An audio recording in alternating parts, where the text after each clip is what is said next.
আমার দাদু আমার দাদু না বিরাট বড় পালোয়ান ছিল আর শক্তিমান ছিল। আচ্ছা তাই নাকি? তোর দাদু পালোয়ান ছিল, শক্তিমান ছিল? হ্যাঁ, আমার দাদু আর বেঁচে নেই, উনি অমর শহীদ হয়ে গেছে। তোর দাদু কি তাহলে ফ্রিডম ফাইটার ছিল? ফ্রিডম ফাইটার মানে? তোর দাদু মিলিটারিতে ছিল? হ্যাঁ। তোর দাদু তাহলে কোন যুদ্ধতে শহীদ হয়েছে? কোন যুদ্ধতে না। তাহলে আবার কি করে শহীদ হইল? আমার দাদু মিলিটারিতে হেলিকপ্টার চালাতো। একদিন দাদু হেলিকপ্টার নিয়ে আকাশ দিয়ে যাচ্ছিল, তখন দাদুর খুব ঠান্ডা লাগতে শুরু করেছিল। দাদু তখন হেলিকপ্টারটাকে আরো উঁচুতে তুললো। দাদুর তখন আরো বেশি বেশি করে ঠান্ডা লাগতে শুরু করলো। দাদুর কাছে তখন কোনো সোয়েটারও ছিল না, কোনো চাদরও ছিল না।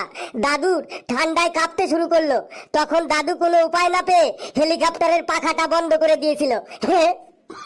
তারপর কি হলো? তারপর আবার কি হবে? উনি খটাস করে উপরে চলে গেল।